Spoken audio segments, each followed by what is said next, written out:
there's not a clear end here, and it can't go on. The way the operation's working now, it's not sustainable. It can't go on. The club will go into administration. Jay here, Stretford Paddock. This is a one-on-one interview. Joining us again is Steve from the 1958. How are we doing? I'm good, pal. You? Yeah, you're not exactly letting the grass grow under your feet, are you? Keeping yourself busy with everything that's going on with the 58, the protests and getting a message out there. The reason we've asked you to come on, though, is this weekend for the Arsenal game, there is a big protest planned. We've seen it on socials. We've been pushing it on our socials. I know you've been speaking to a lot of the mainstream media, as they call them. Just tell us a little bit about what is planned for this weekend. It'll be a march like we've done before from the toll gate. So we'll gather outside the toll gate for about 3 o'clock, and we'll leave at 3:15 and head to the ground, lap of the ground, and see how many people we pick up on the way. But it's from the attention we're getting currently, certainly from the as you said, the mainstream media, newspapers, etc. There seems to be a lot bigger appetite for this than there has been previously, which is it's encouraging, but it's also not. There's an appetite because things are shit. So you know what I mean. So no, I do hear you, and that sort of brings me on to my next question about the timing. Why have you decided now to do? I know you've obviously organised lots of protests and lots of campaigns and stuff, but why this protest now? I think that there's an accumulation of things going on. There's not. Obviously, the elephant in the room is the Glazers and the debt. That's the debt is crippling us. You don't need to be a genius to see that.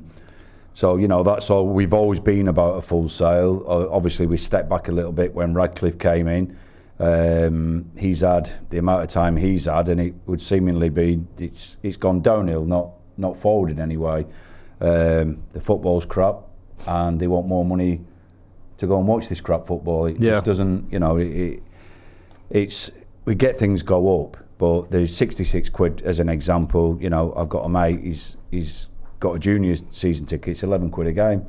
For him next year, if that's the case, that's a 600% increase. So, the ticket prices, taking concessions away, the Glazers, and I think just the way that match-going fans have been treated, certainly since the Glazers have been involved, but it feels like it's actually gone a bit worse. That there's been no communication with anybody anywhere from Radcliffe or from INEOS, and they're seemingly firing, making redundant staff left, right, and centre. It's a worrying time as a fan. When you see these such drastic, and we know who's in a mess, but when you see these such drastic measures, it's like, how fucking bad is it? Do you know what I mean?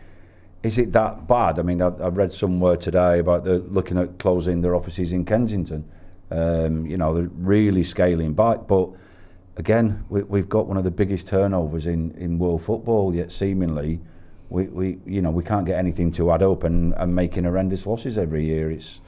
It's scary times. But the fan base we've been contacted from all angles, from your dad and a lad concerned that they can't afford to go next year, and to stand on the forecourt and see somebody, I think it was with you guys at the Everton protest. The Everton game, we was at a protest for the Everton match, you're getting dads and lads sort of thanking you for what you're doing and standing up, etc. And then to see a kid's face when his dad's telling you that if this is 66 quid for us next year, we won't be coming back. No. It's heartbreaking, but it's again that all these sort of not little bits, but all these bits are just accumulating into one big fucking mess. And we just said, look, enough's enough. People are demanding. They've been demanding of us for a while, and wanting to protest. So here we are, and Sunday we will do so. I'll get to INEOS in a minute. I'll just talk about the Glazers, the Glazer element of this. I know it's sort of almost feels like it's two sides of the same coin at the minute. In terms of the Glazers, in terms of the message that this process will help carry to them, what is the message? Is the message simply sell up and get gone, which has pretty much been the message when me and you've spoken, and when I've seen the posts and the campaigns from the 58 in the past? Is that the ultimate sort of goal and message. It's been the message since they've been here. Yeah. You know, for various different protest groups, and you know, protests have been set up and over time dwindled, and you know, we're back where we are. And let's be honest, when Radcliffe took his partial shares, we'd have loved nothing better for it to have picked up and started going. Then we wouldn't need to be here, but we are. And at the end of the day, you know, there's nothing. I think August this year is when there's an opportunity. The share prices, I think they were frozen, or I can't remember. I don't, you know, I'm not a financial guru. I don't know exactly what the breakdown of the structure is, but somebody can come in and buy the club come August. Radcliffe's got first refusal. Radcliffe's got the option to buy the Glazers shares if they decide to sell them, and that's where we are now. It's an if. It's, you know, there's not a clear end here, and it can't go on. The way the operation's working now, it's not sustainable. It can't go on. You know, the club will go into administration. It's crazy. You know, the losses will affect PSR. It's just all a big snowballing mess, and you know, the answer seems to be at the minute, well, do you know what, let's charge the fans for the mess we're in, and we'll sack 400-500 members of staff as well. It's not good. It is, and it's sad to see, man. I know people that have lost a job, and you, like yourself, we speak to people that work at a club and have been around the club for years, and it seems like there's just a sort of cloud hanging over Manchester United, and it's been bad obviously since 2005, since the Glazers come in. But as you said there, you know, you mentioned their administration. You're talking about how drastic it's getting. What have you made of some of the moves that INEOS have made? Because it does seem to be INEOS who are making these decisions about laying off the staff, about some of the cost-cutting measures. Is there an element of, okay, the club's in a mess, this has got to be fixed, or do you think they've gone too far? What's your take on it? I think we need to understand it's the Glazers' debt. Yeah. That I believe it's the Glazers' debt where we are getting absolutely crippled. The debt's never ending. It's $1 billion, I think, is it, the latest figures? Inclusive of transfer. Yeah, we're about $1 billion in debt. We're about $1 billion. What were we when they took over? Nothing, was Zero. it? Zero. Zero in debt. We were cash rich then. Tells you all you need to know. Yeah, exactly. And, you know, I suppose in INEOS's defence, that debt is not their debt, and why would they pay that debt off as a partial owner of the club? So I kind of get that side of it. But he knew this when he was coming in, so you know, surely to God, he's not just took his seat at the table and just gone, oh shit, this is a bit worse than I thought it was. Yeah. They'd have done due diligence, and it's just it's a shame because everybody, you know, I know there was pro one side and pro another who preferences for a takeover, and of course we all wanted a full sale. Yeah. But that never materialised. This is where we are, and we all had that hope that are we getting somewhere now? And it feels like we've taken a step back. You know, certainly. I mean, we've not even touched on the football side of it, but you know, the football is absolutely horrendous, and does what's going on affect footballers? I don't know. You think it's a good question, that though, Steve, because you think it would. I mean, I'm not saying that just because staff are getting laid off, that means that United should be 14th or whatever we are. I don't even look at the table anymore. So I'm not trying to be funny there. I forget how bad it is sometimes, even though, you know, like yourself, I'm going. I was just trying to put it to the back of mind. But does that excuse why United are in the bottom half of the table? No, it doesn't. But if the whole atmosphere around anything is bad, it's going to seep through to everyone who's involved. Yeah. And if you're going into work and staff are in, I've spoken to, and I know you have as well, spoke to people at United who've spoke about people who've been there for decades getting laid off, people in tears, people, you know, getting offered a choice of a banana, an apple, or a satsuma for the lunch. I mean, it's ridiculous. That's got to affect football. We know a lot of the players know people in the staff. They work with these people every day. We know a lot of them are on social media. They see what the reaction is. It's got to affect what goes on. But, you know, the club's always, for me, prided itself on that. It's a family. Yeah. You know, and the history with the club, you know, everything that's gone on at the club. And as you said, that family now getting ripped apart, it must affect people. And yes, they've still got a job to do. They've got to go out on a pitch and they've got to win football games. But you know, psychologically, it must be getting to people. But it's just that uncertainty as well. I mean, nobody's heard a peep out of Radcliffe or INEOS as to, do you know what, we've done this, but this is why we've done it. So again, what happens is that everybody just, with this silence, everybody just decides for themselves the reasoning why they're doing it. Yeah. And it's probably not right. That goes on social media, then everybody believes it, and it just turns into an absolute mess. And you know, everybody's in the dark and no idea what's going on, and everything seems to be falling to pieces around it. It's a really good point, Alex. I remember I think it was one of the very first times you spoke, and you spoke about the need for a dialogue. Whoever comes in, we need the fans to be involved in a dialogue. We need a bit of transparency. We need to know what is going on. We need to be almost kept in the loop. And that doesn't forgive all bad decisions where you just tell people about bad decisions, but you at least want to know that the owners or whoever's in charge is willing to speak to the fans and gives a toss about the fans. How much of a difference do you think it could make if Sir Jim Ratcliffe or INEOS did have a little bit more of a conversation with the fans? Because when he first came in, I think that was something that he did and said he was going to do, but it seems to have gone away. It seems to have stopped. Well, it never really started, did it? It was like a false dawn that this was the new way forward. Yeah. But it's and another thing with it all as well, that from our understanding as fans, that Radcliffe was coming in to take over the sporting side of things.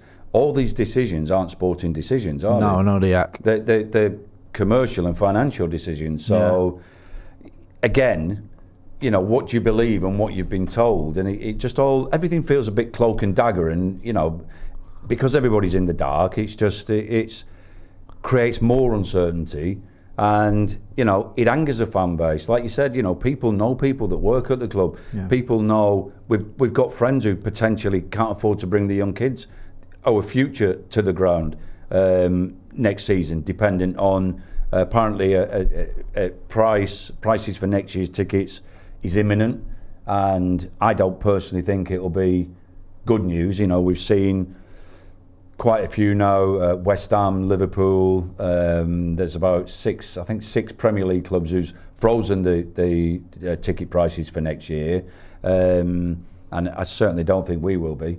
And it's a case of, and again, it's that uncertainty. Is I've got a season ticket, how much is it going to be? Yeah. You know, is it 66 quid a ticket? No, I mean, people can't afford that. I mean, you spoke to me at the Everton game, and it was, I can't afford. I've got two kids. I've got three, but my oldest has given up with football. I don't blame her. He's just taking her, so trying to put her off. But my younger two, certainly they love going to the game, or they, you know, by and large, it's a day do if you've got to spend like 180 or 190 odd quid to take, you know, before yourself. You've gone through the turnstile. Yeah. I mean, it is a big ask. You mentioned there about sort of further down the line potentially the club being sold or shares being sold. Do you still hold out hope that there will be a full sale and it could be someone who does things the right way, or do you think now we're in a situation where we've just got to sort of hold INEOS's feet to the fire and push them to do the right thing, or where do you stand on it all? I think that and I was always asked this question when there was the Qatar versus INEOS debates, if you will, on social media. Remember it well. Entertaining, but and you know, I was always asked where I was, and for me, it's always just full sale of the Glazers shares. Yeah, not the whole football club, because some of it's partially owned by minority shareholders, but full sale of the Glazers shares. Now, you know, people was like, yes, there'll be pros and cons for either side, as there always will be. But, and you know, people are adamant that this is what was happening, or, you know, this is going to happen because this is what for example, the Qataris were offering and put on the table. This is what Jim's put and da-da-da-da-da. I said, but what you're not factoring into this is the greed of the Glazers. And unfortunately, I was kind of proved right with that, because they never, well, I don't know the ins and outs of why a full sale never happened, but it's, you know, you start to think, or I'm starting to think now, are they ever going to get rid of this football club? Yeah. You know, they've driven it to the brink of collapse. And if Sir Jim turns that round, as a minority shareholder, they don't have to sell any more shares to him. But if they then turn that round and they start thinking, hang on a minute, this is going to be worth, let's hang on to it for another 5 years. You know, we can sustain, because we've sacked a load of people, because the ticket price has gone up, we can actually manage our debt better now. So, you know, it just stinks. It's awful. It does, doesn't it? And it's a shame because I remember, like, there was a bit of a myth going around there when the 58 were pro Sheikh Jassim bid, and you've never been pro one bid or the other. Like you said there, it was about the full sale, wasn't it? That was the argument. And I'll be honest with you, I've always been wary of any billionaire. I don't think there's such a thing as a sort of generous, you know, benevolent billionaire who's just buying something for the good of the fans. But I was hoping, and it's probably more hope than expectation, that Ratcliffe, because of his background or whatever, or because of his age, maybe there was something in it for him of being the man that saved Manchester United, being the one that could come in and that would be a legacy for him. Because we spoke to, I think, Kieran Maguire from the Price of Football, one or two others, and said, look, there could be something in that for him where he is looking like, you know, how's he going to be remembered or whatever, or is this going to be his sort of lasting legacy of saving United? But at the minute, it doesn't feel like that, does it? It doesn't seem like we're getting anywhere. Feels a million miles away. Yeah. There's nothing. There's no currently glimmer of hope. All we're waiting for, it feels as a fan, all we're waiting for is either a shit game of football, or bad news on ticket prices. Yeah. And you know, there's very little pleasure to, and when you put it like that, you start thinking, hang on, why do you even go to games anymore? But you know, other than the football and the fact you get treated like shit and you have to pay a lot of money to do that, it's wonderful. But you know, and it's, as a fan, you know, the Old Trafford's not what it was, but that, you know, you can't. People have got this uncertainty over the head, financial uncertainty. They're watching crap on the pitch, and it's just, and then, you know, the what are labelled legacy fans. You know, we've been told by the club directly that, you know, season ticket holders, they're the life and blood, they create the atmosphere, but you don't feel that there's, all right, well, you know, what you're giving back to us here, you know, and I know it's not just about season ticket holders, you know, there's a whole bigger picture, but if that is the case and we are the lifeblood, then, you know, what is coming back to us? You know, where is this club going? Speak to us. Yeah. Say something. You know, the silence is what's killing everybody. I think it's important as well, I know I'm preaching to the choir, this is a time when fans need to make their voices heard. Mm-hmm. This is where you need to remind, whether that's Jim Ratcliffe or it's the Glazers, whoever, that us as fans, we ain't just going to take things lying down, and we're not just going to say, oh, you know what, okay, you put ticket prices up, the football's dross, the stadium's falling apart, and, you know, you're getting rid of everyone and staff-wise, it's okay, we'll just keep turning up and keep our mouths shut. That is a big part of, you know, almost a responsibility for me as a fan. And it's been that way ever since the Glazers came in, that you have to get your voice heard. Hence Sunday. Yeah. And you know, that's all that felt like therapy a little bit, but you know, all that, letting all that out, that's what Sunday's about. Yeah. You know, and I think a lot of the time as well that fans, you know, I know a lot of lads that they meet up with mates at the ground, but they go to the games on their own. Yeah. And you know, if your family, so if you're into football, or if you're a supporter of Man United, as a sole member of your household, as an example, you're not having these conversations with anybody else, and it's just eating up.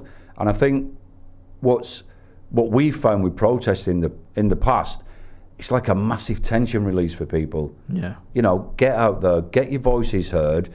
You're with potentially thousands of like-minded people. You're not on your own. You know, and I've had quite a lot of messages, certainly today since the press release went out, from people, look, Steve, you know, thanks, I'm not at the game, but I'm coming to the protest. Love that. Which is magic, you know. Yeah. I've got people that haven't been to Old Trafford for a good few years, for personal reasons more than anything else, but they're coming to support the protest, and, you know, hopefully it will have a big turnout, and because the world media is all over it. It's been absolute. Today has been absolute chaos. You know, it's in a good way. Yeah. You know, we've I've seen stuff. I've had stuff sent to me from the Swedish Chronicle. Right. Okay. And, so it's not just UK press. Yeah. They're all over it, and I know it's a story, but it's stuff that's happening, and it's real stuff, and it's affecting real people, and that's the not quite so funny side of it. Do you know what I mean? And it something's going to come to a head, and that'll be Sunday. Just finally, Steve, what message would you have to anyone who's in two minds about whether to come down or not, or even can't get down? There'll be a lot of people watching who don't live anywhere near the ground or can't get down to the ground at all. What message would you have to anyone who's sort of wants to get involved but isn't sure?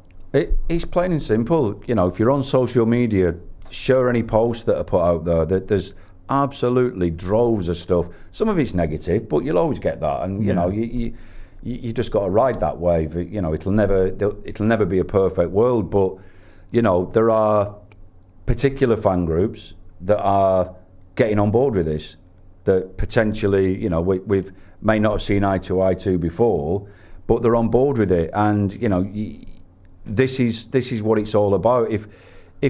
If people can unify in quite sort of influential groups, and be it with Must, anybody, that what the club want is the divide. Yeah, that's what they want. It's what they thrive on, is for everybody to be bickering at each other, for nobody seeing eye to eye, because guess what? Nothing gets done.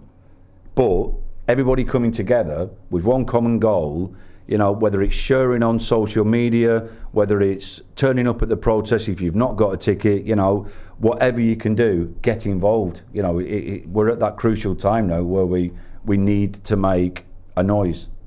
Make a noise at the toll gate on Sunday. Yep. Yeah. 3 o'clock. We'll leave at 3:15. 3 o'clock. We'll be down there. Steve, always a pleasure. Say it was a pleasure. It's still every time we meet up, we're having a good old moan and a rant, but a therapy session. Yeah, therapy session. But I appreciate what you guys are doing. Problem. It is, you do us a great service, and it's our job as well to get involved and to keep highlighting the good work that the 1958 are doing. Try and get down to the toll gate. If you can, then like Steve was saying, share it on social media. There's a link in the description to the 58, so you can follow them, see what they're about, and see what else is in store, because I imagine there'll be more protests further down the line until, like we say, we get that full sale and we get the Glazers gone. That's been Steve from the 1958. I've been Jay. This has been a one-on-one interview. Don't forget to like, share and subscribe, and to get down to that protest. Thanks for watching.